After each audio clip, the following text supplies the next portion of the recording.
Let's go, liebe Freunde! Herzlich willkommen zum neuen Video auf meinem Kanal. Wildes Wochenende, das hinter mir liegt, sicherlich auch hinter euch.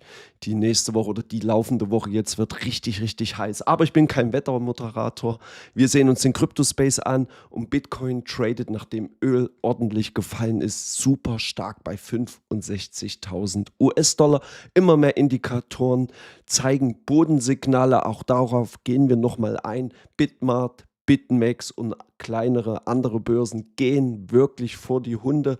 Das ist natürlich nicht schön, aber ein gutes Zeichen in Sachen Bodenbildung. Wir sehen uns natürlich auch nochmal XRP an, den XRP-Kurs. Wir sehen uns an, woran hängt es denn jetzt? Was ist wirklich wichtig bis 2030, was auf XRP zukommt? Natürlich auch nochmal eine JetGPT-Prognose. Wir sehen uns nochmal das Attentat von Berlin an, denn auch da wird ein junger Mann zu Unrecht beschuldigt im Netz. Da muss man auch nochmal drauf eingehen, aber was hier einfach los ist, ja, das geht auf keine Kuhhaut mehr. Ich sag mal, die nächsten Landtagswahlen stehen an in Berlin, Sachsen-Anhalt und das andere Land habe ich vergessen. Wir gehen natürlich auf den Crypto-Space ein. Es wird super spannend. Unbedingt bis zum Schluss dranbleiben, denn dann sage ich euch nochmal einen Tipp zu den Börsen natürlich. Ihr lasst mir einen Kommentar, ein Like da, T-Shirt-Verlosung nicht vergessen. Wie gewohnt nach dem Intro. Peace.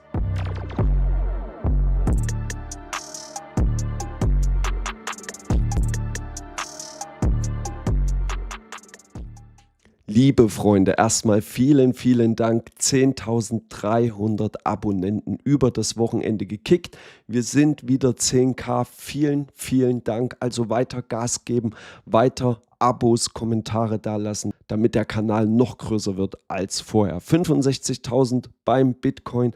Auch die anderen Kryptowährungen halten sich erstmal in einer super gesunden Range, wenn auch noch nicht über dem Berg, liebe Freunde, aber ob jetzt ein finaler Washout kommt oder eben nicht, ja, wer kann euch das schon hundertprozentig voraussagen? Nämlich niemand. Wichtig wird die Entwicklung über die nächsten, vor allem 2 Wochen, da gehen wir drauf ein, aber auch über die nächsten Monate.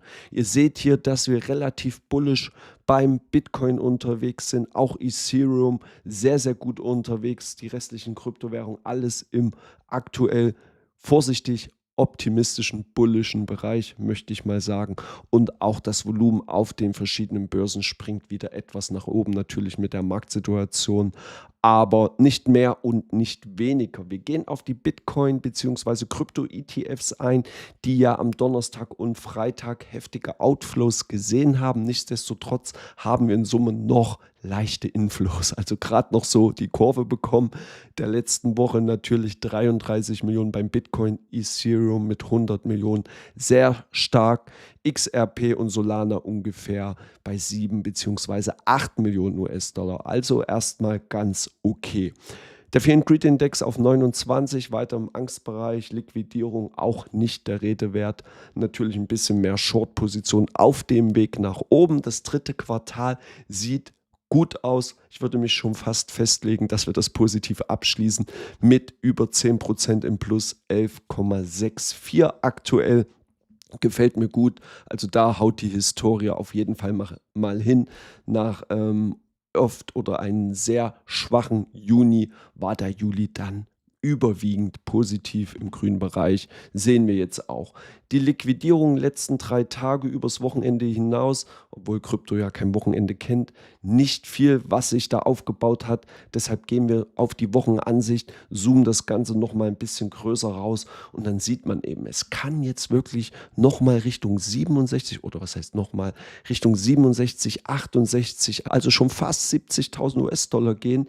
Aber dann wartet hier unten auch nochmal ein dicker Block, den natürlich dann auch die Bären, sage ich mal, bereitlegen, die Market Maker hier unten bis 63, 62.000.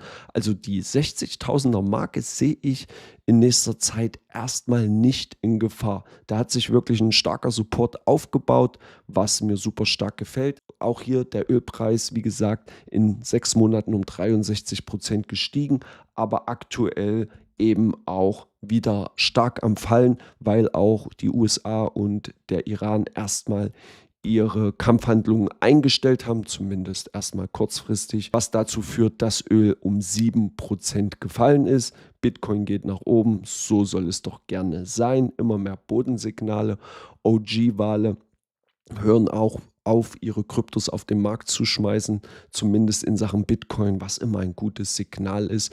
Wir sehen das hier 65.200 US-Dollar. Gehen wir aber erstmal weiter. Insgesamt 2,3 Billionen, 1,6% im Plus.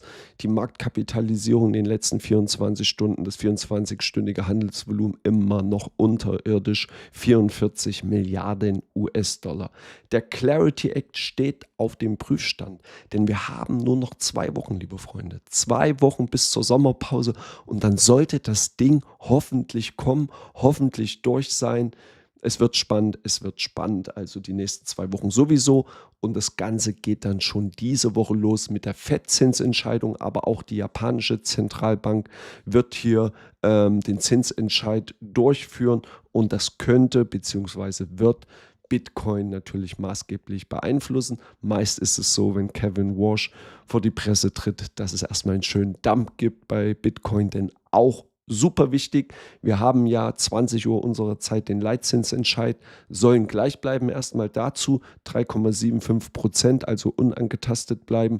Aber noch wichtiger ist im Zuge danach 20:30 Uhr die FOMC, die Pressekonferenz mit Kevin Walsh, der Ausblicke gibt auf die Zinspolitik der nächsten Wochen und Monate. Wie sieht es aus? Es kommen dann natürlich auch weiter am Donnerstag hier Erstanträge, Arbeitslosenunterstützung wieder rein, auch Kerninflationsdaten. Also super spannende Woche. Was auch super spannend ist, Bitmart schließt ihre Pforten.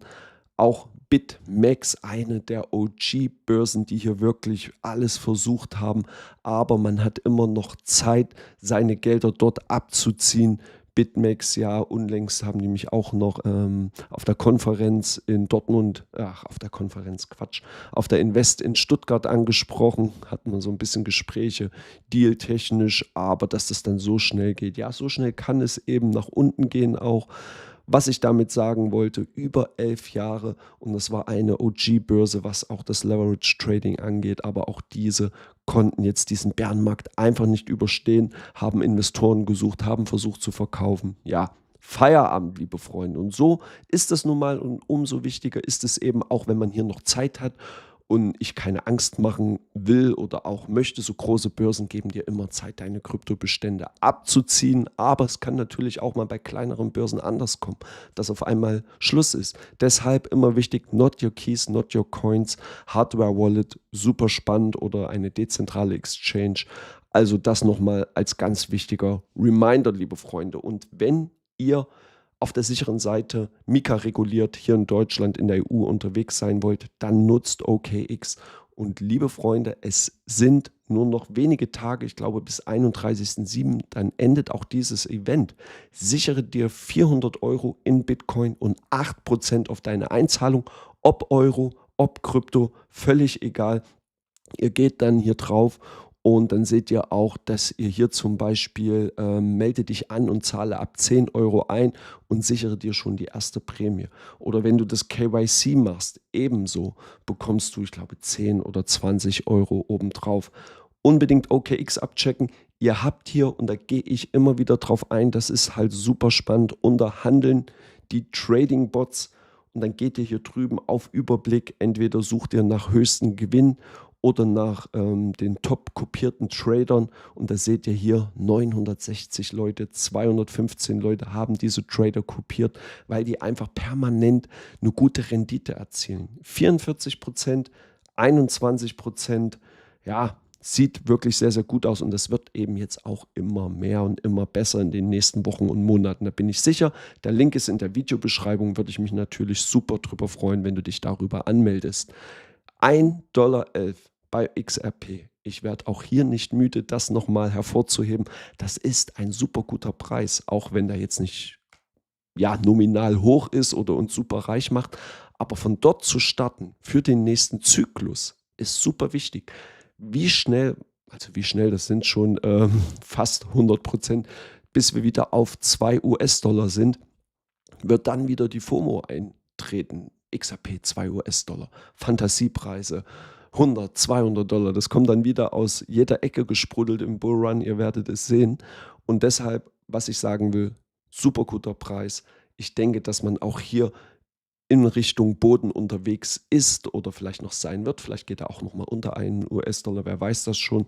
Aber ich denke, das sind gute Einkaufspreise, die wir bei XRP sehen, ähnlich wie die 50 US-Dollar-Cent 2018, 19, 20, 21, 22. Über Jahre hinweg kann man jetzt diese Chance nutzen. Viele warten da auf tiefere Kurse, werden diese vielleicht nie erreichen oder mitnehmen können und werden sich dann ärgern. Wir gehen rüber auf die erste Nachricht, XRP 2026 bis 2030, welche Signale sind Trumpf, welche Signale werden wichtig, und was man hier eben herauslesen kann, ist die Frage, ob eben XRP mit dem Clarity Act, der hoffentlich in den nächsten 2 Wochen kommt, nochmal sein Fundament untermauert.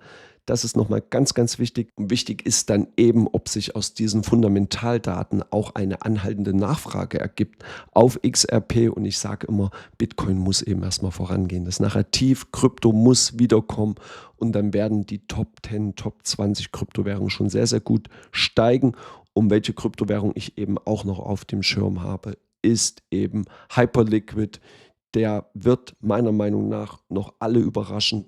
Deshalb auch da den Fokus mit drauflegen. Und was bei XRP eben auch wichtig ist, dass er sich so stark unter den Top 10 hält, ist natürlich einmal die Riesen-Community, aber natürlich auch die im Umlauf befindlichen 62,47 Milliarden XRP und ein Handelsvolumen von stabilen 1 Milliarde US-Dollar.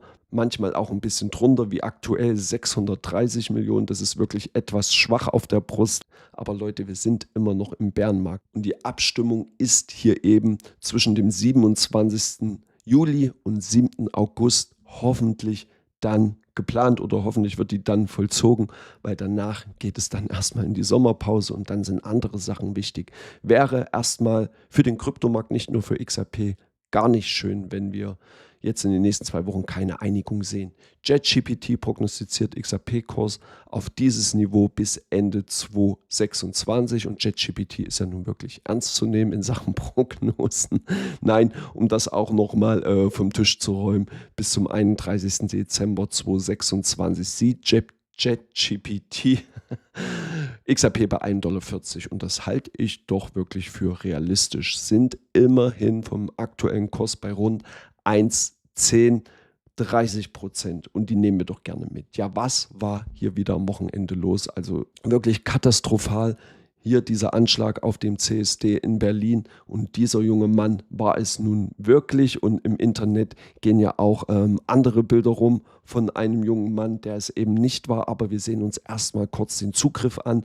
Da kam jetzt hier ein neues Video aus der Gartenanlage in Berlin-Spandau, da habe ich übrigens auch mal gewohnt. Das sehen wir uns mal kurz an. Man hört auf jeden Fall die Schüsse durch die Anlage peitschen.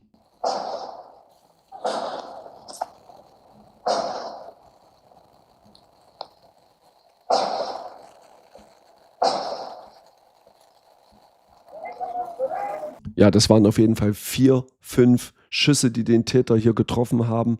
Sein Vater sagt übrigens, er wurde jetzt in den letzten Wochen höchstwahrscheinlich einer Gehirnwäsche unterzogen. Er erkennt seinen Sohn nicht wieder. Und jetzt sind eben viele Fake News auf X unterwegs. Dieser junge Mann, dieses Bild von diesem jungen Mann geht ja gerade durchs Internet und er sagt auch nochmal, Leute, ich war's nicht. Er sieht zwar dem Attentäter zum Verwechseln ähnlich, aber er wohnt eben 700 Kilometer weit entfernt. Also auch da immer super, super vorsichtig sein, was man so im Netz liest und im Netz hört. Auch diese junge Aktivistin, Sängerin, ich weiß jetzt ehrlich gesagt nicht, wer es ist, geht mit ihrer Aussage viral, die eben sagt, ich hoffe, dass es kein Kanake war, ich hoffe, dass es ein christlich weise Person war. Ja. Und was soll ich dazu sagen? Da fehlen mir einfach die Worte. Hau du mir mal deine Meinung dazu in die Kommentare. Wir hören uns das nochmal kurz an und dann gehen wir hier auch zum Ende des Videos. Diese Nachrichten zu bekommen, dass beim CSD ein Auto beigerast ist, ein Mann in einem Auto. Und was auch für mich schockierend war, das ist das Erste, was ich gedacht habe, war hoffentlich ist es kein Kanake, hoffentlich ist es eine christliche weiße Person, aber es war es nicht. Warum? Und da zeigt sich dann wieder Intersektionalität. Wir kämpfen nicht alle die gleichen Kämpfe, aber wir sind füreinander da im Moment wie diese. Und that's beautiful. Ich habe so ein bisschen das Gefühl, dass sie selber nicht ganz wusste, was sie da sagt. Auf jeden Fall geht das Video extrem viral. Ich hoffe, das Erste, was ich gedacht habe, ich hoffe, es war kein Kanake, sondern eine christlich-weiße Person. Ja, vielen Dank dafür. Ihr lasst mir einen Kommentar, ein Like da, natürlich ein kostenloses Abo. Vergesst die XRP Bitcoin T-Shirt-Verlosung nicht. Vielen Dank, bis zum nächsten Mal. Bleibt alle schön gesund. Peace.